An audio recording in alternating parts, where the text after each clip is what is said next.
Šodien ir tā diena, kad varam apskatīties mūsu saldo kartupeļu ražu, jeb neražu drīzāk. Mums šeit bija divas vagas, viena šeit un otra šeit. Un tā kā mums bija nesen nedēļu dārzs aplūdis, kā redzējāt, tad šie kartupeļi bija zem ūdens. Un, diemžēl, tas arī bija viņiem, tā teikt, spriedums un nekas neizauga. Tas, kas ir izaudzis, īstenībā jau bija izaudzis diezgan, nebija pārāk lieli. Tādi ķekariņi bija. Jā, ka, piemēram, ķekariņš šitāds, jā. Un šitādi. Bet, kā redzams, visi ir sapuluši. Tādi iztīdzējuši. Pirmkārt, viņiem bija sezona ļoti sausa. Un nepietika viņiem mitruma tad, kad to vajadzēja. Un pēc tam viņi nostāvēja vienkārši ūdenī. Tā kā jā, jo normāli mums bija iepriekšējās reizes, kad bija šāds te ķekars. Un viņš bija ēdams un sauss un viss bija kārtībā. Šie savukārt ir tādi, pilnīgi jau viņi jūk ārā, visi jau var viņu uzspiest un izjūk. Viņš tā kā viss balts iekšā jau ir, viņš ir beidzies. Tā kā šogad saldo kartupeļu ražas nav, var teikt.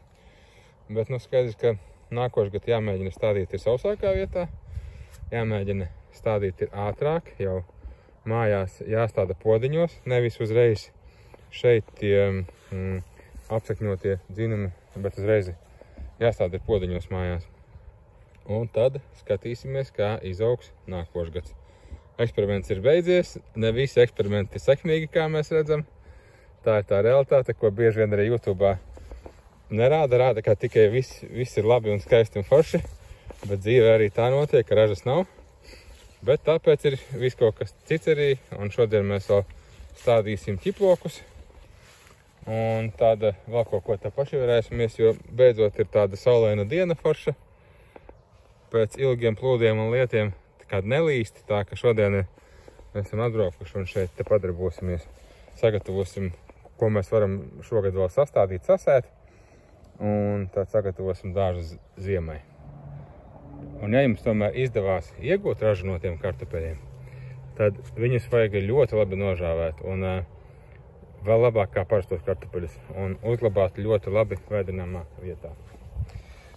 Tā, šodien mēs te samulčējām dārzu, iestādījām šeit te ķiplokus un samulčējām.